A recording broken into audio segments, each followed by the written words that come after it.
Hello, BookTube, and greetings from a very, very warm Boston. Bright and hot Boston. We're in the middle of a little heat wave, and I have mail to show you, but it's only a few packages, and honestly, it's more than what I was expecting. Because it's very, very hot outside. Way too hot, in my mind, for a mail carrier on foot to countenance walking around neighborhoods all day long. It just seems like one of those jobs that would just be manifestly unhealthy.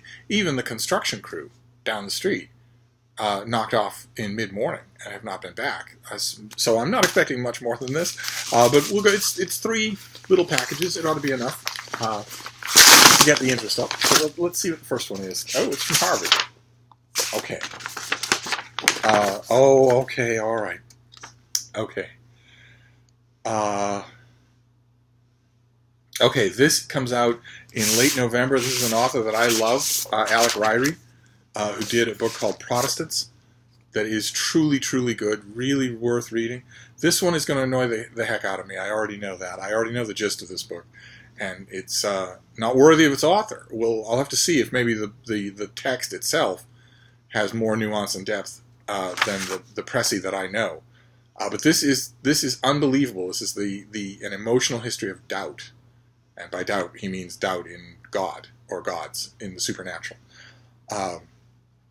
Unbelief is, like most everything else human beings do, very often intuitive, non-rational, and the product of historically specific circumstances, argues Alec Ryrie in his compelling account of the origins of unbelief. I want to point out that opening quote, unbelief is, like almost everything else humans do, very often intuitive, non-rational, and the product of historically specific circumstances. Right away, right out of the gate, that is wrong. By far, the majority of the things that humans do are rational and not intuitive at all. But there are roughly 3,000 different things that 500 or 600 different people had to do in order to make this computer that I'm filming this video on. And they didn't just do it once. They've done it thousands of times. The engineers who designed these things worked in teams, and there was no intuition about it at all. The means by which you watch this video, the technology has nothing to do with intuition. It is not a scattershot thing, and it's the bulk of what humans do.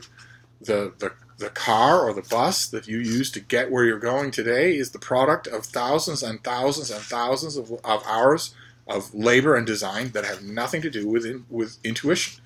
The production of this book, from the farming of the paper to the setting of the type font to the manufacturing, packaging, all of that. The food that you put on your table, the medicine that you use every month, every year, every week, none of that. All of that is human, and none of that is the picture here. Very often intuitive, non-rational, and the product of historically specific circumstances. None of that is. None of that is true. There is no such thing as, well, anyway, let's let him get more than one sentence in here. Atheism and doubt, much like religion itself, have real emotional power and moral force, making the chasm that separates the believers from the unbelievers all the narrower. The chasm is actually very narrow. Atheism means you don't believe in gods. Doesn't mean you believe there are no gods.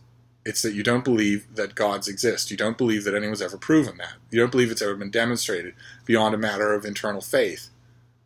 That's atheism. It's without theism. You don't believe in gods. That's all. That's all the chasm is. It's that tiny. It can be an atheist and a fundamentalist Christian, a fundamentalist Muslim, can agree on every single other thing under the sun. That can be the only thing they disagree about. That's how thin the chasm is. In this book, the author distinguishes between 2 forms of atheism as he traces the first use of the word in English and its conceptual evolution. Atheism born of anger, a sentiment deeply familiar to anyone who ever cursed a corrupt priest, and atheism born of anxiety, which was new. At a time when the fundamental doctrines of the Church were being questioned, many confused Christians found themselves troubled by insistent doubt. Some Protestant radicals defended their faith by redefining it in terms of ethics, a process that Ryrie shows inadvertently opened the way to modern secularism. The moral crises of our own time, he believes, reflects this enduring struggle. As usual with in this book, I'm not denigrating the author in for instance his big book Protestants, but as usual in this book, when the author adopts the mantle of a Christian apologist, as usual Christian apologists forget or conveniently overlook that people have doubted gods from the beginning of time. It's not just the Christian God that they've doubted. It's not like all of a sudden secularism broke out into the modern world. Usually the main villain here is the Enlightenment. And then all of a sudden people started doubting their gods, much to their detriment and the ruin of society. No, people have been doubting gods all along. People tend to doubt what they can't see, what they can't hear, what they can't feel, and which no one can demonstrate. That lends itself to doubt. The author is interested in how Christianity went from playing a central role in the fabric of society in the Middle Ages to being, in most instances, peripheral today, with an asterisk around the U.S. Yes.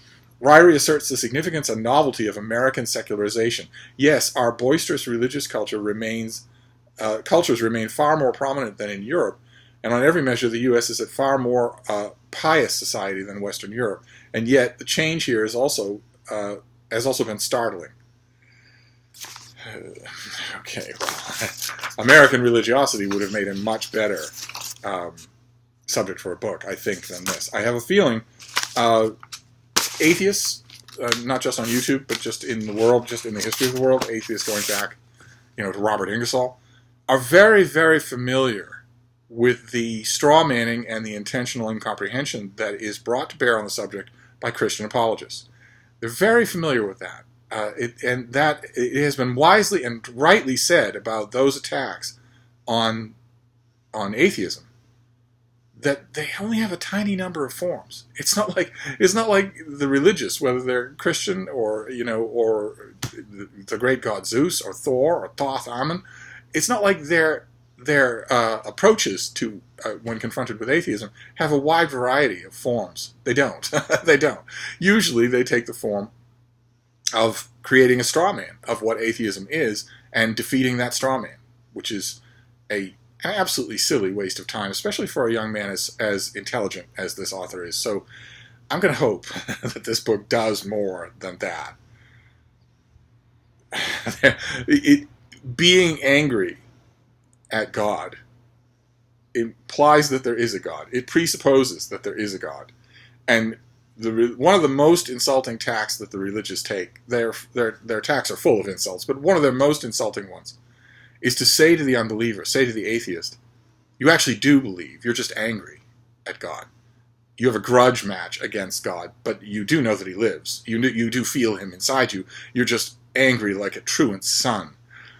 That, for instance, some of you may have wasted 90 minutes of your life on an absolutely awful movie called God's Not Dead. And of course, at the conclusion of that movie, the firebrand atheist professor turns out to be exactly that. It's just the parable of the prodigal son. That's all it is, and dressed up in modern guise. But actually, that's not true. It is entirely possible to be an atheist without somehow covertly being angry at a God that you somehow implicitly know does, in fact, exist. All it is I don't believe in gods. That's all. I don't believe in gods. I've never experienced it. I've never seen anyone else show me an experience that isn't subjective. I've never seen any proof that isn't outright fraudulent, so I don't believe it. That's all. I don't believe it. Now, I myself go one step further than typical atheists do. I know for a fact. I know just beyond any doubt that what on earth good is there in saying, well, there might be. I can't say for sure that there isn't. I can only say that I don't believe it. What on earth is the point of that? Especially when not even the people who say that are extending the possibility of the idea to lowland gorillas or armadillos or giant squid in the ocean. Of course you're talking about a mythical thing. Of course you are. You're not saying that some imperishable essence of every single mako shark that's ever lived survives the death of that shark and goes on to some alternate reality where it lives forever and hunts in a sea of endless fish. You don't think that. No one thinks that. No one ever has thought that. Even atheists don't think that. So I lose a little patience when scrupulous, especially audience-courting YouTube atheists make a point of saying, I'm just saying I don't believe. I can't say for sure that there is no God. You spend your whole life saying for sure that there is no God for wild boars, or for every woolly mammoth that lived and died before the whole species went extinct, you say for sure that there's no God for them. You're perfectly willing to say that without any shadow of doubt. It's just this one species you won't say it about, and that's because you're talking to members of that species. I lose patience with that, as I do with most arguments that are shaded by people who have never spent any meaningful time around a species other than human, except maybe pets, who have been contoured by humans to be agreeable to humans and to be very much like humans. It's not actually an accident that dogs and cats share so many human traits. It's actually the product of selective engineering. If you spend a lot of time around a species that aren't human and that weren't engineered by humans to be companion animals, you start to realize just how blinkered humans are about a lot of things. A lot of things. You ask, for instance, a religious apologist to start talking about humanity, and they'll immediately start rattling off things that absolutely aren't true. That humans have introspection and are the only animal to have it. That humans have complex language and are the only animal to have it. That humans can feel altruism or remorse and are the only animals that can. Absolutely not true. Right down the line. But they say it because they've never experienced any species of animal other than perhaps a compliant house pet and the dead corpses that end up on their plates. That's all. They've never spent any time around an animal that is just being an animal. So they don't know. They've never experienced it, and I have. And so I lose patience with that. And every professional atheist apologist who says, well, I don't want to say that there is no God. I don't want to make that declaration. I just want to say I've never been convinced of it. Every single one of those will categorically tell you there is no such thing as a God of the Gibbons. They'll tell you that without any doubt at all. So anyway, I'm looking forward to this. I will read it. It's not out until the fall, so I'm going to give it a little time. I'm prepared to be disappointed, and that's a little bit of a melancholy feeling with an author I like so much. From what I know of this book, he does not do the subject of atheism justice. So we will see. I will see, and I will report back. I will most certainly write about the book. So let's see. What is this next one? This is from the folks at Yale. Oh my. Oh goodness gracious. Oh my. Okay, this also comes out in November. This is by Peter Mankow. Why do I know that name? I feel like I know that name. This is The Trials of Thomas Morton, an Anglican lawyer, his Puritan foes, and the battle for New England. Adding new depth to our understanding of early New England society, this riveting account of Thomas Morton explores the tensions that arose from competing colonial visions. A lawyer and fur trader, Thomas Morton dreamed of a society where Algonquin peoples and English colonists could coexist. Infamous for dancing around a maypole in defense of his Pilgrim neighbors, Morton was reviled by the Puritans for selling guns to the natives. Colonial authorities exiled him 3 separate times from New England, but Morton kept returning to fight for his beliefs. This riveting counter-narrative to the familiar story of the Puritans combines a rich understanding of the period with a close reading of early text to bring the contentious Morton to life. I am sold already. This volume sheds new light on the tumultuous formative decades of the American experience. And the author is the Andrew Mellon Professor of Humanities and Professor of History and Anthropology at the University of Southern California, and is the author of 6 books about early America, and he lives in L.A. And I think I must know one of his earlier books. It's odd that the pub sheet wouldn't tell me what they are. The book doesn't tell me what they are either. How annoying. Okay, so I'm gonna have to look him up and see. But I feel certain that I've read something else by this author, unless he was a student of mine somewhere along the line. No, I think I read a book of his. Okay, so late November, colonial New England history. I am right on board for that. All right. So in a way, both of these have been hits. And I'll do the third one, and then we'll be done. In a way, they are. I mean, the Alec Ryrie book I will still read with vivid attention. I'm anticipating that it will annoy me. Okay. All right. This also comes out in November. This is also from Yale. Okay. I don't know anything about this. This is by Tamara Venitz Shelton, and it's called Herbs and Roots, A History of Chinese Doctors in the American Medical Marketplace. God, you gotta love the University of Yale, or any university press. The big university presses can bring out a book like this. This has zero popular appeal.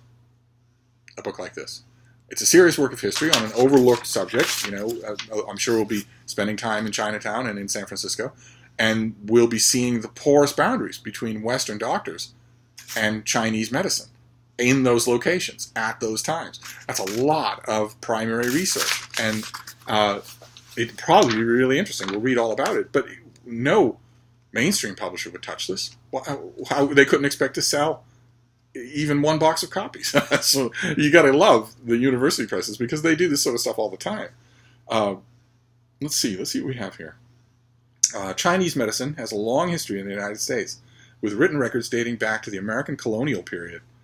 In this intricately crafted history, the author chronicles the dynamic system of knowledge, therapies, and materia medica, crossing between China and the United States from the 18th century to the present. Chinese medicine, she argues, has played an important and often unacknowledged role in both facilitating and undermining the consolidation of medical authority among formally trained biomedical scientists in the United States. Oh, that sounds really good. Practitioners of Chinese medicine, as racial embodiments of irregular medicine, became useful foils for Western physicians struggling to assert their superiority of practice. At the same time, Chinese doctors often embraced and successfully employed Orientalist stereotypes to sell their services to non-Chinese patients skeptical of modern biomedicine. And boy, that's still true. That is very much still true. Even when there was no veracity to what they did, they could still sell themselves by characterizing themselves as inheritors of ancient wisdom. This weird anti-science view that is incredibly prevalent in America, where the ancients, people from thousands of years ago, somehow knew better than people who have x-rays and have biomedical tracer agents and whatnot. The ability to look inside the body, the ability to conduct. I'm sure you've encountered it yourself, where there'll always be a nincompoop in somebody's social circle who believes in what the ancients have to teach us. Half the young stud muscular teenage weightlifters that I know are now doing cupping. Cupping is a huge trend, a huge and lucrative trend, absolute quackery, and yet you'll see them coming out of the gym with their string tops on, and the backs of their shoulders will have these big red octopus suction cupper marks because they've been cupped for an hour. Absolute quackery. Same thing with those shiny gold half circle patches that they put under their eyes or on their cheeks, because they've looked in the mirror and realized that their 3-pack-a-day tobacco addict is making their skin look like is something that they don't really want it to look like, and they're sold on these quack things that they put on their skin. It has no effect whatsoever, any more than cupping does, for God's sake. Can you imagine 18-year-olds in 2019 with access to cell phones and the internet voluntarily forking over hundreds of dollars for a medical technique that was used on George Washington? So what's next? I was going to say, what's next? Leeching. But leeching is wildly popular in the same circles. Anyway, who is the author? Tamara Vennett Shelton is an associate professor of history at Claremont McKenna College and author of A Squatter's Republic, Land and the Politics of Monopoly in California. Okay, so it looks like she studies the history of California and finds great stories to bring forward out of that history. That is wonderful. And this comes out in late November. This comes out right on the doorstep of December. So I have a ways to go. I have a ways to go with all three of these. None of these are immediate reads, which is great because my pile of immediate reads is groaning. So we have Herbs and Roots. The interaction between Chinese medicine and Western medicine in American history, not just in the 20th century with New Age and crystals in the 1960s, but going all the way back to colonial times. Fascinating. Can't wait to see what the author does with it. Then we have The Trials of Thomas Morton, about an Anglican fur trader and his weird and not so socially accepted ideas about how to treat the natives. And Unbelievers by Alec Ryrie. Now, Alec Ryrie, he has what I've mentioned before on this channel. He has a huge amount of goodwill built up with me. I strongly urge you all to read Protestants. I think it made one of my best of lists at the end of its year. It's a fantastic book. And I will give this book all the fair reading that it deserves. I will go in wanting to like it. It's just, I'm familiar with this kind of book, And it brings out the worst even in the smartest writers. They do not do the subject justice at all. They imply all sorts of things. They intuit things that aren't there. They carry water for whatever the organized religion is that they grew up in without admitting that that's what they're doing. And I'm extremely sensitive to that, and it bugs me. It really bugs me. So I will read the book with a fair mind, and if it fails, I will call it on its failure. I don't feel any compunction about doing that, not only because I know the ground I'm standing on the subject, but also because I respect the author. It'd be different if it was an author who'd done nothing but displease me in 2 or 3 books. Then I would read this thing, but I probably wouldn't review it. But I will report back in the fall. But in the meantime, I'm going to wrap this up for now. I don't think there'll be any more mail today. It's just too hot. And it looks like, from the data that I looked at this morning, for the weather looks almost completely different than it did last night. Before I unplugged and read all night long, I looked at the data, and then this morning, I looked at the data again. And the string of raucous thunderstorms that were supposed to mark the boundary between this little heat wave and the return of normal summer temperatures has disappeared completely. It is not going to rain this week at all. It was for days. The data was looking like there was going to be a string of deluge thunderstorms all of Wednesday night and all of Thursday. And now, as far as I can see, that storm is gone. If it still happens, it'll be news to me. But nevertheless, even though the storms have gone, the frontal system is supposed to change. This heat wave is not supposed to outlast the week, so we shall see. I have a dilapidated little schnauzer to deal with us. Because we go outside, she wants to go outside. We're outside for a few minutes only, maybe even a minute.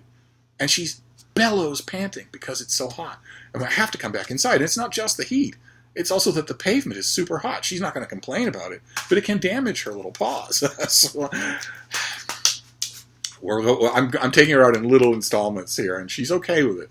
She doesn't have any of the grievance that so many of my other dogs have had. She doesn't have a sense of injustice or anything like that. She sort of rolls with the punches. She knows I'm here all the time. I'm the biggest constant in her life by far. She knows that I mean well, so I get the benefit of the doubt, and that's good.